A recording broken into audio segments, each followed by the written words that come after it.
Good morning and welcome to my shop. I'm Ron Manning. I'm a member of the West Virginia Woodturners Association and I've been turning wood for about 4 years. Today's demonstration is on inside-out turning. And for those of you who aren't familiar with inside-out turning, I'll show you some of my examples.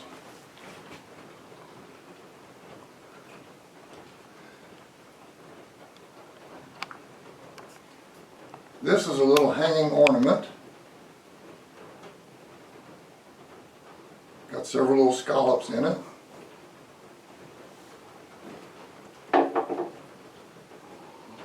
This one is also a hanging ornament, but as you can see, it's an inside-out turning, inside of an inside-out turning.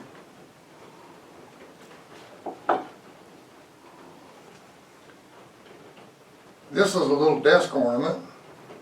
It just sits flat on the desk.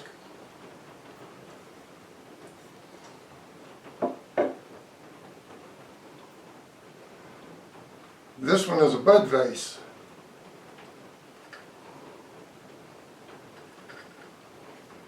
And it too just sits out on the desk.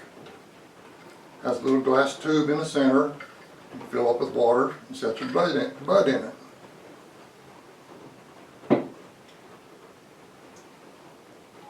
This last one I call an oriental ornament. It's also an inside-out turning, inside of an inside-out turning. You can see the little piece on the inside and it'll rotate around.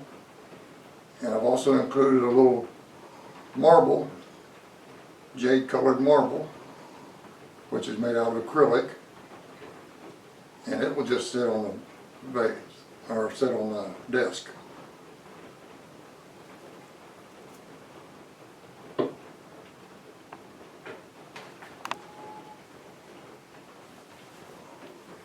Before I go any further, I've just got to tell you, my grandmother could make the best pot roast. She and Grandpa lived on a farm and raised 6 kids. So you can kind of imagine the size of the meals that she had to cook. She did all of her cooking on a wood-fired cast iron stove. So when it's 100 degrees outside, you can about imagine it must be at least 120 in her kitchen. When she'd get ready to cook a roast, she'd take that big old piece of meat, slap it down on the counter, spin it around a little bit, look at it, turn a little more, look at it some more, flip it over, spin it around a little bit, and then she'd finally pick up a butcher knife, cut a piece off of the end, throw that over in a scrap pile, and then take that piece of roast beef, put it in a roasting pan, and proceed to do her magic. But now you're probably wondering, what's this got to do with wood turning? Grandma had her way of doing things. She did what worked for her. And it's the same way with wood turning. What I'm going to show you today is how I do inside-out turnings. Other people do it different, but this is my way.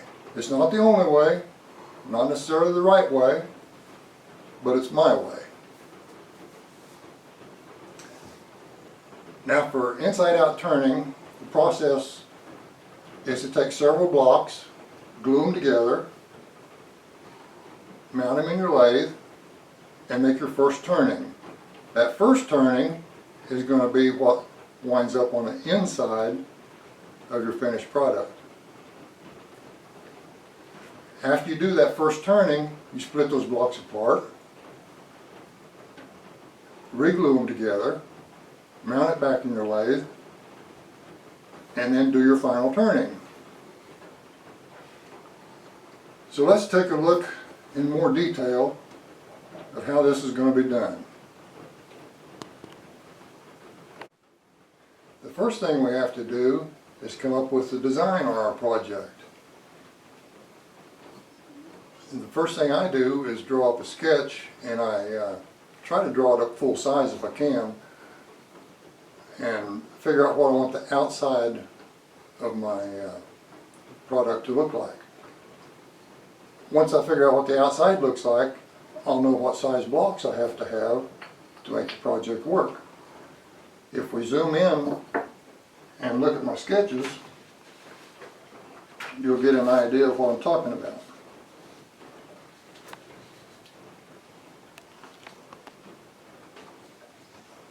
There's several different ways you can do it. But like I said, I like to draw it full size if I can. And here's an example of several different ornaments. Got the bud vase that we talked about earlier, the little oriental statue, the little desk ornament, and a couple of hanging ornaments. Today we're going to keep it kind of simple, and I'm going to show you how to do one of these little hanging ornaments.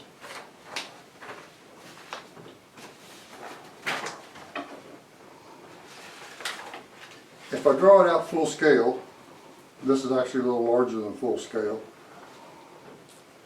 I'll see what my outside design is going to look like. And this line represents the outside of the ornament. And I've got a little top knot and a little finial attached to it. Now that I know what the outside looks like, I know what size my blocks have to be. From the center of the ornament to the outside of the ornament is the width of what my block will be. Now that we have the outside drawn, we'll draw out what we want the inside to look like. And on this side of the sketch, this outside line represents the block. This dotted line represents the outside part of the design. And this darker inside line with the hatched area shows me the area that I'm going to have to cut out.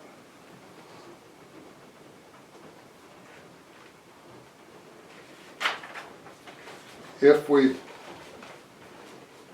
fold this in half right on the center line,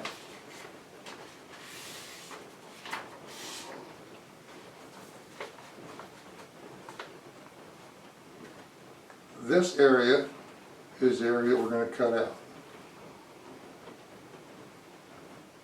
Now remember I said earlier that the outside corner of the block is actually going to be the center line of your ornament.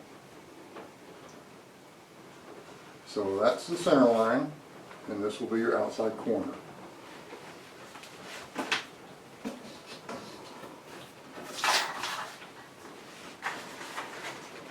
With our block glued together, and we set it up in the lathe, the shaded area represents the area that we're actually going to turn out on the lathe.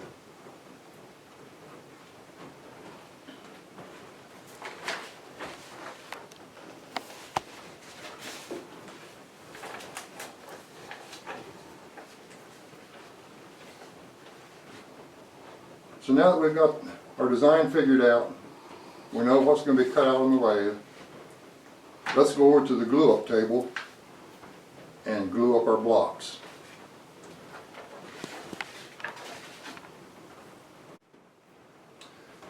Now that we have our design completed and we know what size blocks we're going to use, I'll show you how we glue them together to do our first turning.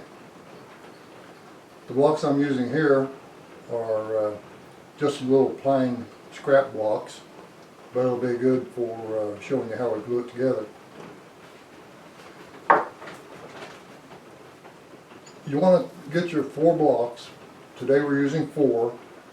I've seen this done with 2, I've seen it done with 6, I've seen it done with 8.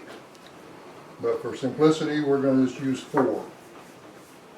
If we use more than that, we have to build a jig to hold the pieces together for clamping and also for turning on the lathe. So we're just going to use the 4 blocks today. Your 4 blocks need to be all equal sized. They need to be square.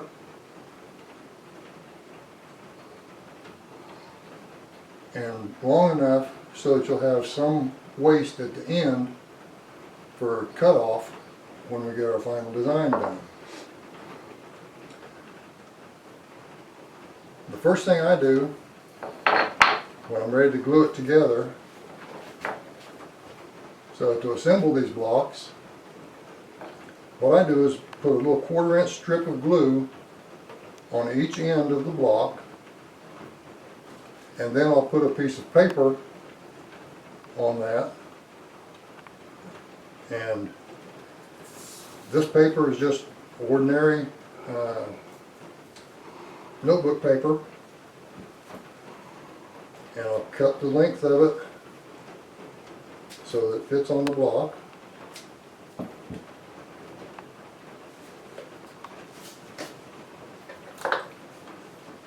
And then put a little bit of glue on the end of each block. It won't take much.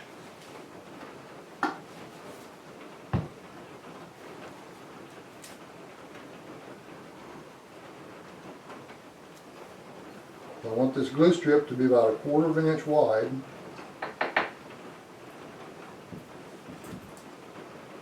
And then we'll set our paper on it.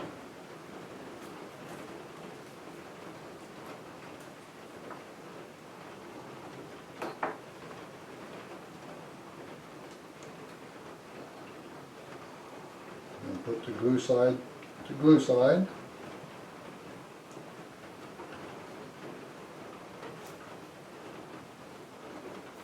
And you want to line up the face of your blocks so that they're flush. And then we'll put clamps on them. Now I'm just using regular spring clamps for this one.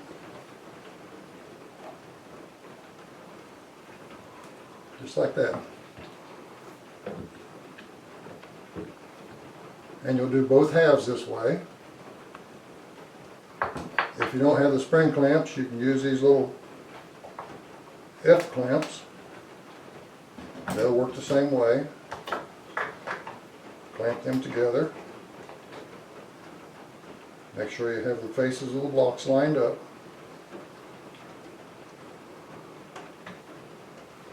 And now we let the glue dry for a couple of hours. And once the glue is completely dry, we'll take the two halves and do the same thing with them and glue them together. And that will give us our completely glued up block. Now that our block's glued together and dry, the next step is to mark orientation marks on the end of the block so that we'll know how to put them back together once we split them apart and get everything rotated. Now, what I always do, I'll take a marker, just a regular old Sharpie marker, and I'll use a black on light colored wood, or I'll use a silver marker on the darker wood. I'll mark an arrow towards the center on each block, pointing towards the center, and then I'll number each block 1 through 4 in a clockwise manner, and this is what that looks like. You can see there, each arrow is pointing towards the center of the block, and then they're rotated.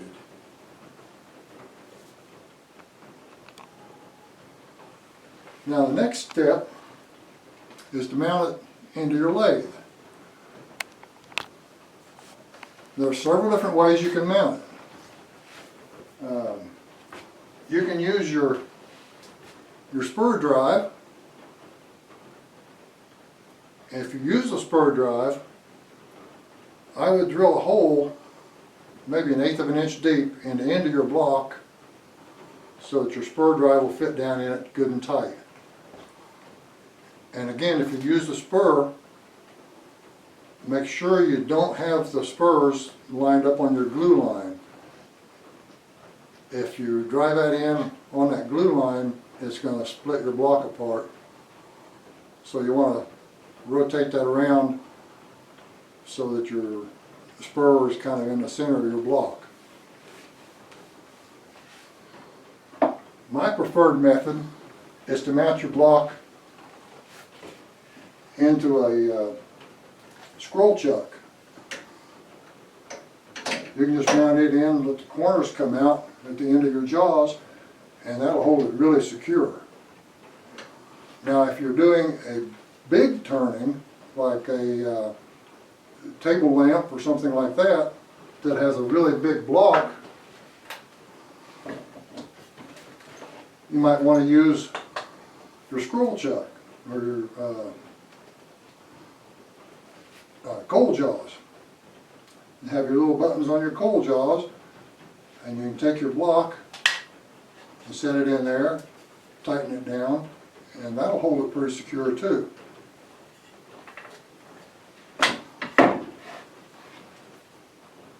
Well, I'm going to use today as my scroll chuck. So to mount that, I just set it in the chuck and tighten it down a little bit.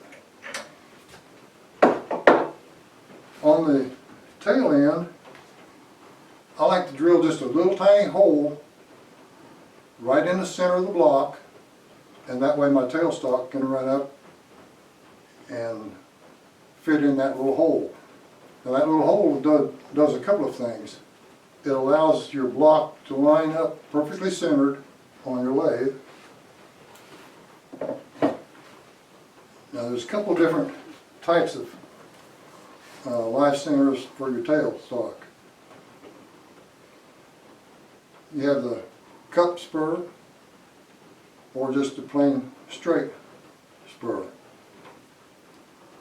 Sometimes I'll use that cup spur. If I use it, I like to use a paddle bit with spurs the same diameter as what the cup is. I'll drill a little hole, maybe 1/8 of an inch deep in it, in the end of the block, and then your cup spur will set right in that little groove that's made by the spurs on your bit.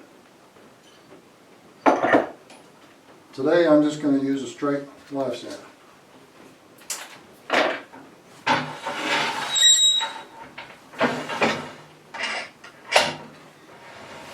Now I'll run that life center up, center it up on that little hole I made,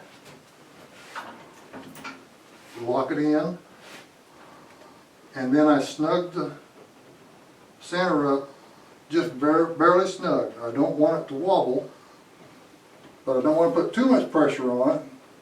If I do, I can split that block.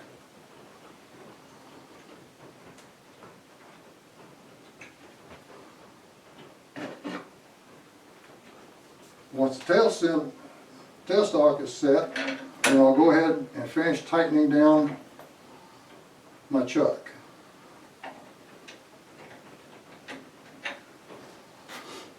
At that point, then we're ready to start turning. Now remember, the part we're going to turn away is that part on our sketch that's shaded in. That's the area we're going to be turning away.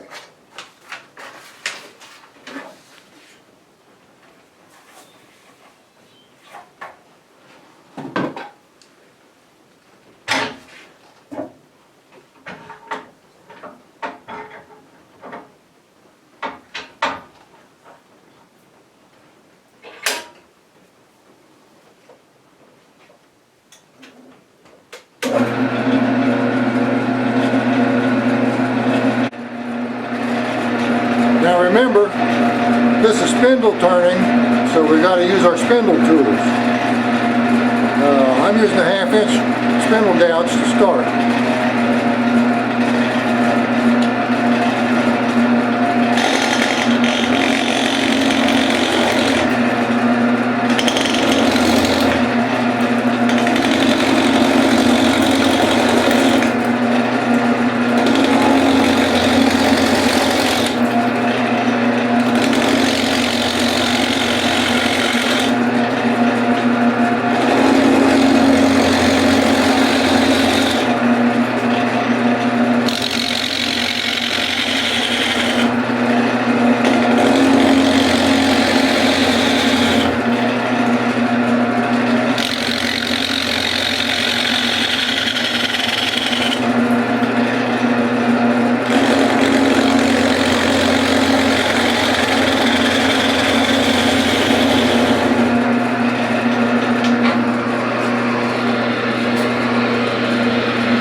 Every once in a while you'll have to stop and readjust your tool rest.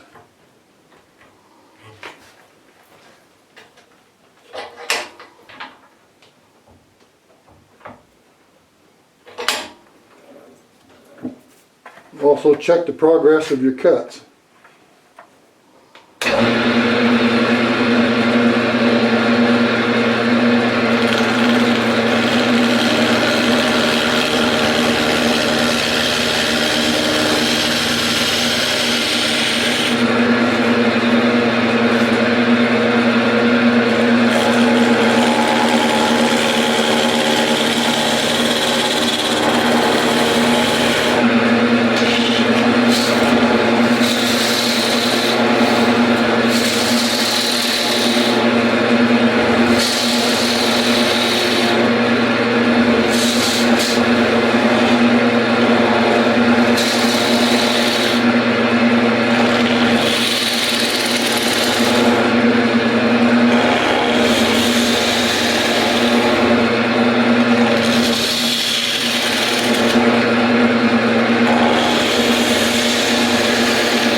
I want these ribs to be about a ½ an inch wide on the final product. And when we do the outside turn and turn off that outside corner, that should leave the rib about an 1/8 of an inch thick. So I've got just a little bit more to go.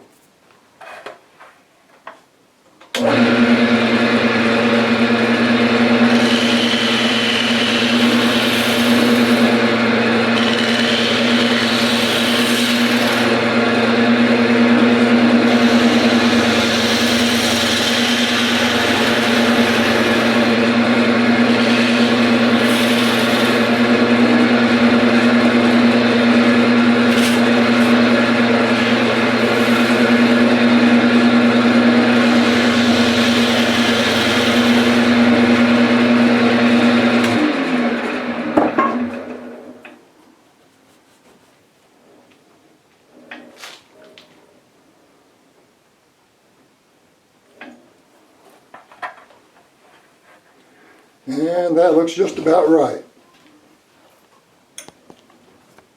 Okay.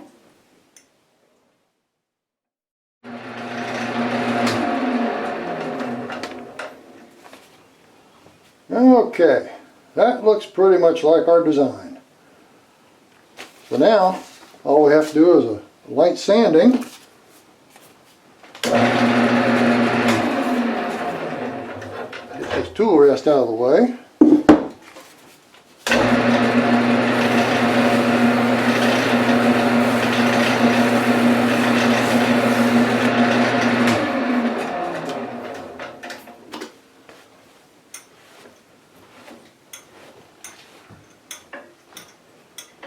I think that's pretty close. Now we're ready to do the finish. Now we want to finish the inside, the part we just cut, before we split our blocks apart. And we want to make sure we don't get any finish on this outside surface, because that's going to be our glue surface for later on.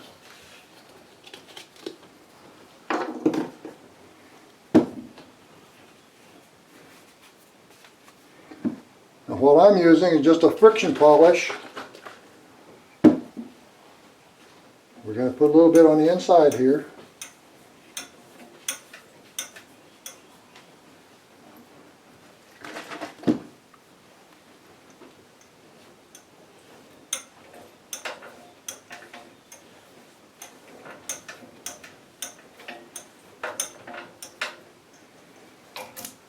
Let that dry for just a second, and then we'll buff it.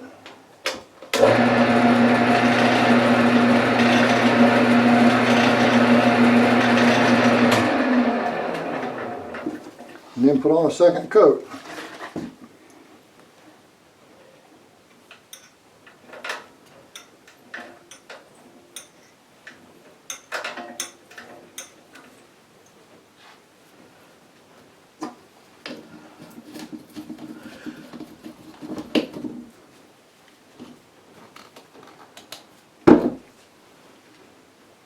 And ready to buff that.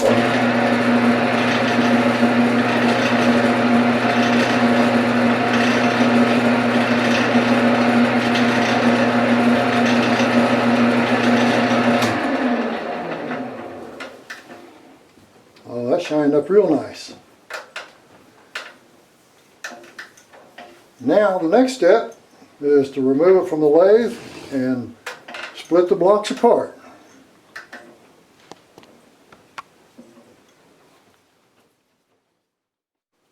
Now that we have the block out of the lathe, we're going to separate it, and I just use a plain old wood chisel.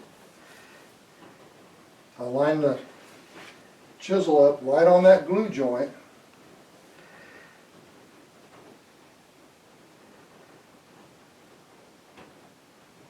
and give it a little tap, and you see it split right apart.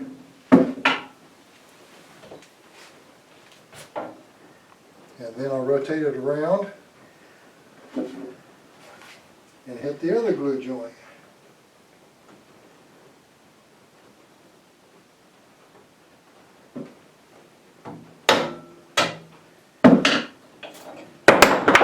Oh, in case you was wondering why we put those orientation marks on it, that right there is the exact reason. I'm kind of clumsy sometimes, and I drop them. So it's now like a jigsaw puzzle. Which end's top, which end's bottom, which one's number one, which one's number two. With those orientation marks on there, it's really easy to come back and put it together in the right order.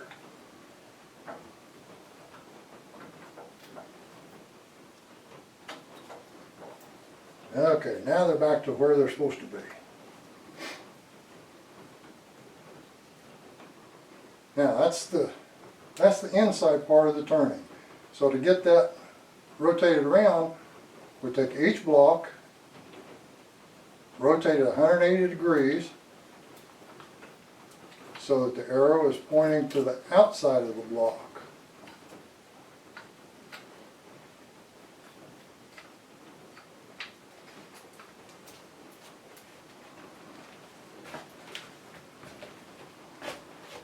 You can see there, now that the arrows, well, I've got number 4 out of whack, don't I? There we go. Now the arrows are all pointing to the outside of the block, and they're still in the same order, 1, 2, 3, 4, clockwise.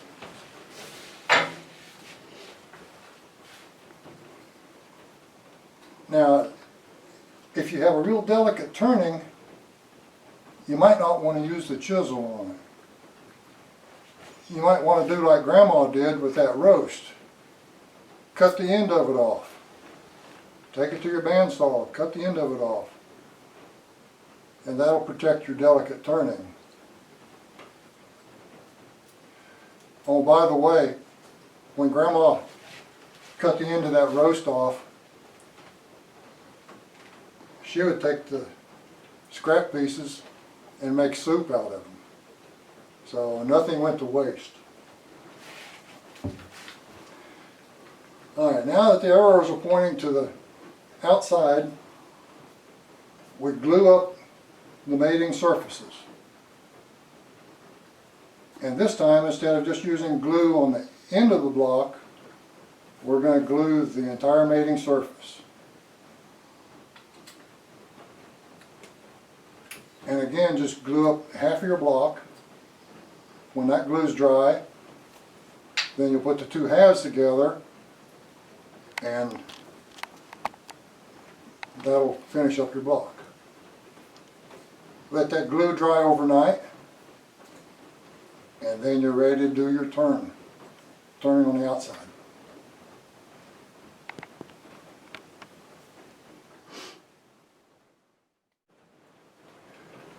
Now when you're doing your final glue up, you want to watch for squeeze out on this inside portion. Now if you do get a little bit of squeeze out, what I do is just take a piece of paper towel and a little dental pick and just run it across the joint, and that will wipe out any of the excess glue. And let it dry, and we're ready to mount it into the lathe.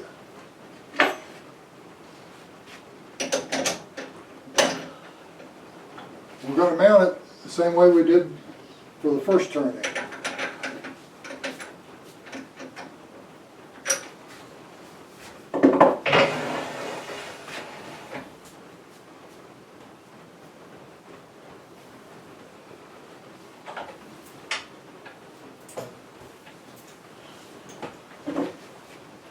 Now this time, if you put a little extra pressure on the tailstock, it's not going to matter because you can't split that block apart. It's glued up solid.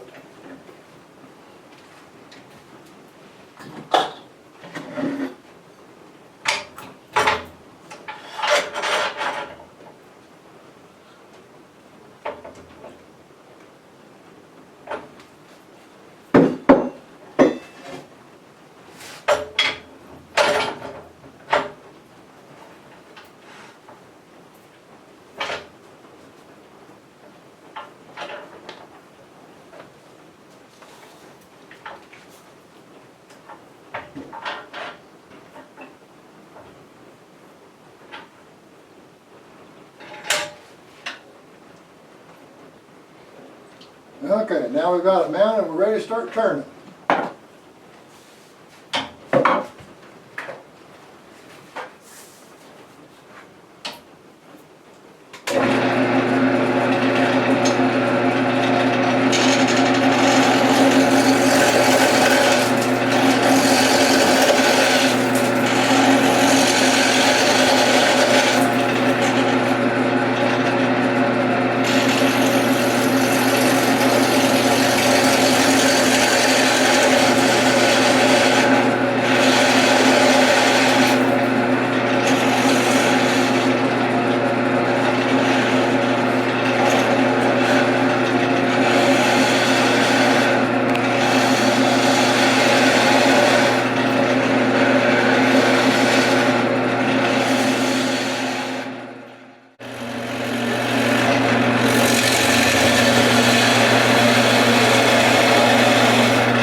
Okay, I'm pretty happy with the way this looks.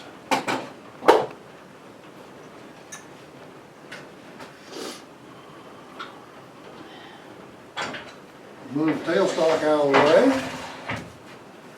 Give it a light sanding.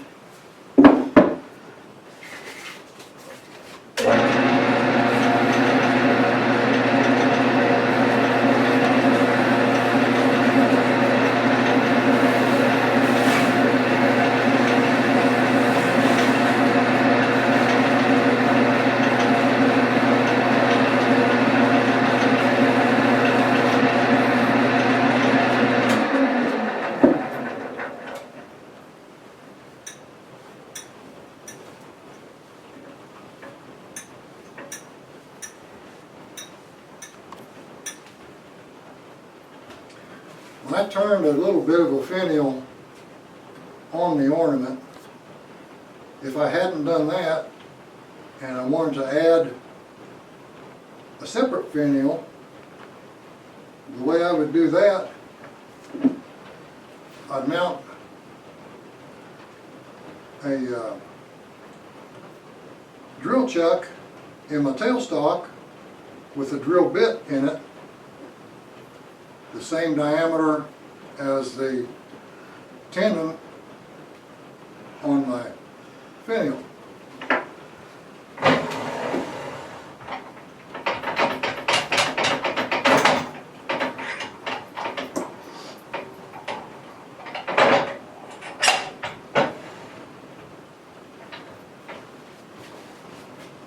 I'd start my lathe and then run my drill bit into the ornament just deep enough to go as deep as what the tenon on the finial is. And then glue in my finial.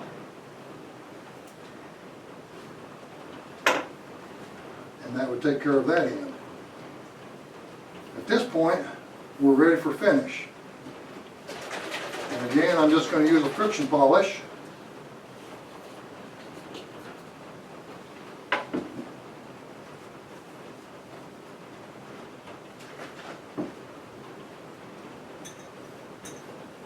Give it a nice good coat. Make sure we get down in all the crevices.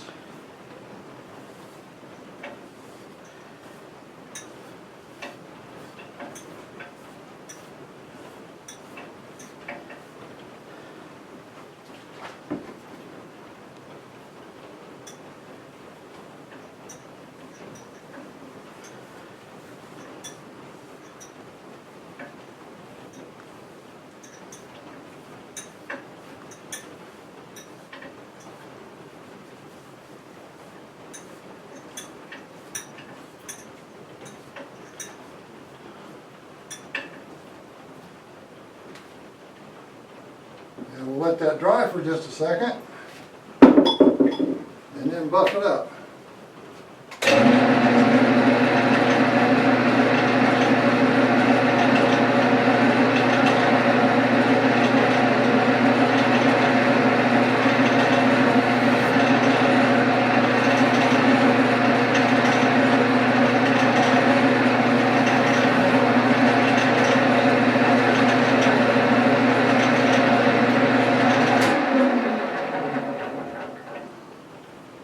Now we can put a second coat on.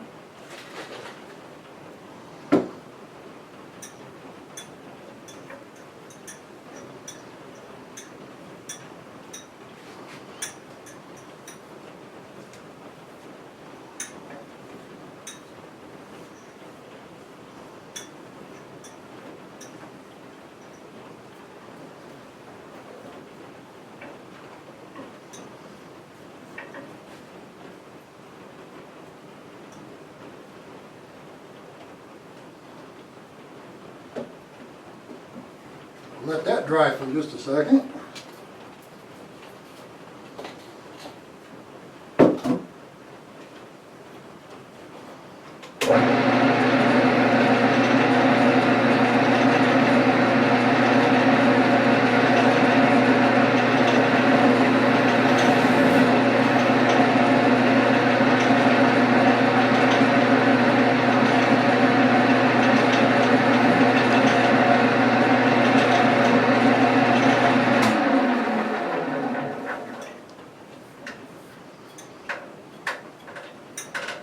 And that polished up real nice.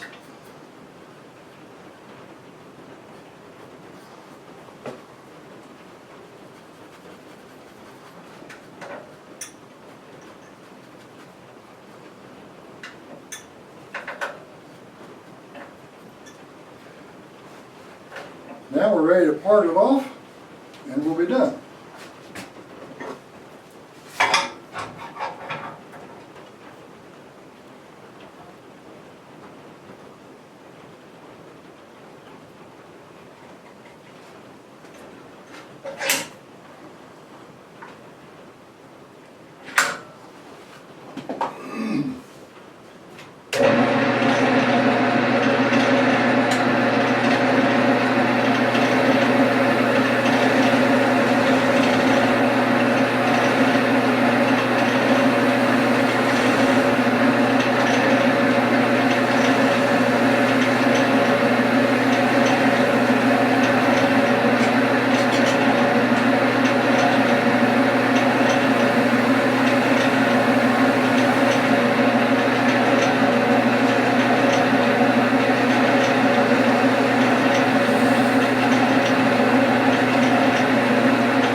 Okay, now I'll put a little eyelet in the top of it, and that ornament will be ready to hang.